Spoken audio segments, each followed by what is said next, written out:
Did you know that for centuries, the dominant narrative has been that Africa had no history before European contact? It's a lie with devastating consequences, a deliberate erasure of vibrant civilizations, rich cultures, and profound intellectual traditions. Today, we confront this historical distortion, revealing the truth about Africa's glorious past, a past deliberately buried to justify enslavement and colonization. Let's begin by looking at ancient Egypt. Long before the Greeks or Romans rose to power, Egypt flourished, a civilization of monumental architecture, complex social structures, and profound spiritual beliefs.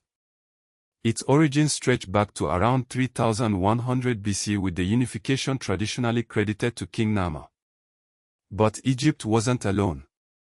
To the south, in present-day Sudan, the Kingdom of Nubia, also known as Kama, emerged around 2500 BC. By 1000 BC, the Kingdom of Kush became a major power. In fact, Kushite rulers conquered Egypt, establishing the 25th dynasty. Kings like Pi, Shabaka, Tahaka, and Tantamoni ruled over a vast territory, a testament to Nubia's military and political strength.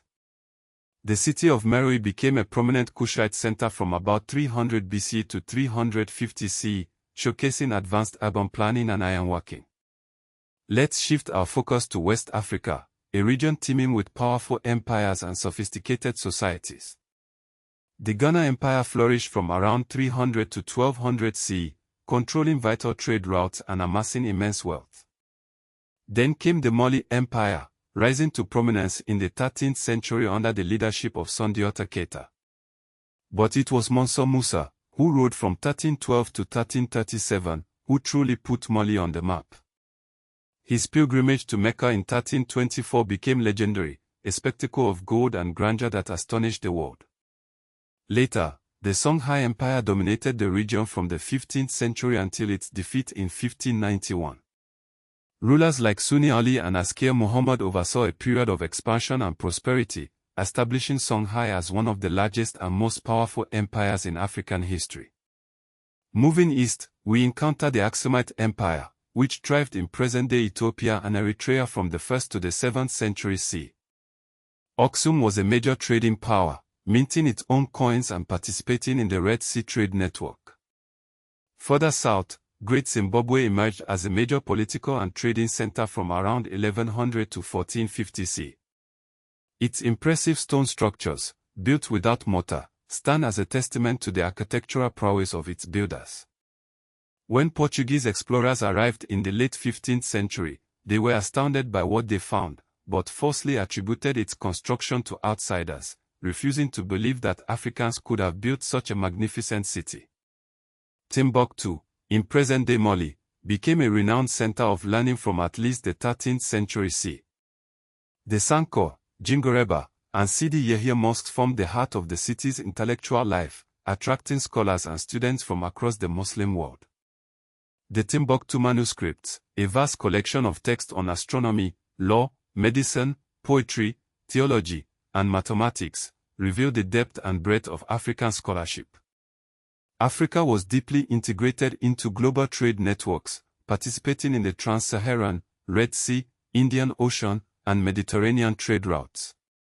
African societies exported gold, ivory, salt, enslaved people, hides, and textiles, while importing ceramics, glass, horses, cloth, ideas, and religious traditions. This exchange of goods and ideas fostered cultural exchange and economic development. So, where did this false narrative that Africa had no history come from?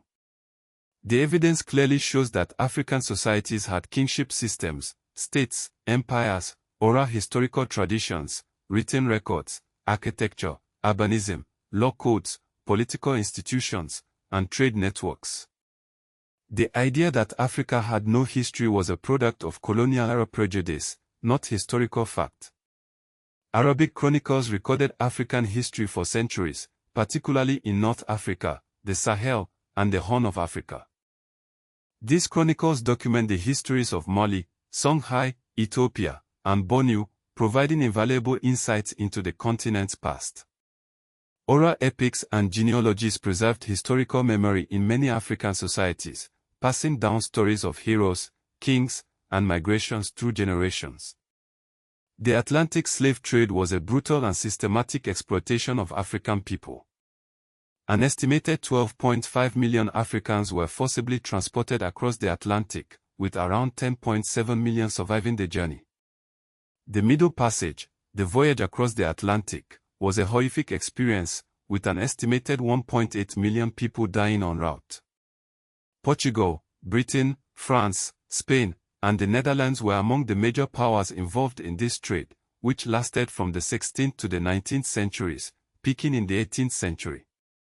The consequences of the slave trade were devastating, including population loss, political destabilization, the militarization of some regions, and the establishment of forced labor economies in the Americas, which led to a long-term racial hierarchy. The scramble for Africa, which accelerated after the Berlin Conference of 1884-1885, resulted in the partition of the continent among European powers. This conference formalized European claims and established rules for colonial acquisition, completely ignoring existing African political structures. Colonial rule imposed new borders, labor systems, tax regimes, forced cultivation, missionary education models, and archives that privilege colonial narratives. Great Zimbabwe provides a powerful example of historical distortion. For decades, colonial writers falsely attributed its construction to non-Africans, claiming that Africans were incapable of building such a site. However, in 1929, archaeologist Gertrude Cotton Thompson demonstrated that Great Zimbabwe was built by African ancestors of the Shona-speaking peoples, proving the colonial narrative wrong. But even before European contact, African women held positions of high political power. Amenarines, a Kandake of Kush, fought against Rome around 2422 BCE, fiercely resisting Roman expansion. Nzingamban ruled Nongo and Matamba in present-day Angola in the 17th century, leading a valiant resistance against Portuguese colonization. Yasantoa led the War of the Golden Stool in 1900, standing up against British colonial pressure in Ashanti. And Moemi Ajesoro, in Yoruba oral tradition, is remembered as a strategic political figure who saved her people from invasion. Africa has also profoundly influenced global religions and scholarship. Ethiopia preserved an ancient Christian tradition with the Ethiopian Orthodox Tewahedo Church, a testament to the region's early adoption of Christianity. Islam spread rapidly in Africa, with Muslims finding refuge in Aksum during the first Hijra around 615 CE. African scholars wrote extensively in Arabic and local scripts, producing works on astronomy, inheritance law, medicine, theology, and grammar, as evidenced by the Timbuktu manuscripts. Independent of European influence, Africa developed its own metalworking and state systems. The Nok culture in present-day Nigeria, dating back to around 1000 BC, is renowned for its terracotta sculptures and early ironworking. Ife developed sophisticated naturalistic sculpture by around the 11th-15th century CE. The Benin Kingdom was celebrated for its bronze casting and city planning, with Benin City described by some early Europeans as one of the most impressive cities they had ever seen. It's crucial to remember that Africa is not a monolithic entity but a continent of immense diversity, encompassing thousands of societies with different languages, political systems, religions, technologies, and historical trajectories. Treating Africa as a single unit is itself a colonial simplification that erases its rich tapestry of cultures and histories. Oral history is a vital source of information in many African societies, preserved through griots, praise poetry, royal genealogies, epic performance, and ritual memory. Oral transmission can accurately preserve data across centuries, particularly when studied carefully and cross-checked with archaeological and written sources.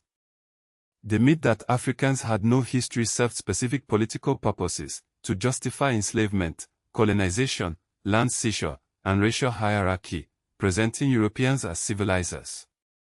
This was not simply ignorance but a deliberate and usable ideology. The denial of African history has had a damaging impact on global scholarship, skewing school curricula, distorting museum collections, delaying recognition of African achievements, and encouraging the theft or mislabeling of African artifacts. It shaped racial ideology worldwide, with the civilized versus uncivilized binary becoming central to slavery-era propaganda, colonial administration, 19th-century scientific racism, and apartheid-era thinking. The idea of African inferiority was used to normalize exploitation and oppression. When African history is taken seriously, the entire story of world civilization changes. Egypt and Kush were central to the ancient Mediterranean world, shaping its culture, politics, and economy. The legacies of these empires continue to resonate today, reminding us of the importance of understanding and celebrating the full spectrum of human history. Scene 1: Sahara Desert at sunrise, wind-sculpted sand dunes, no people, cinematic 8K.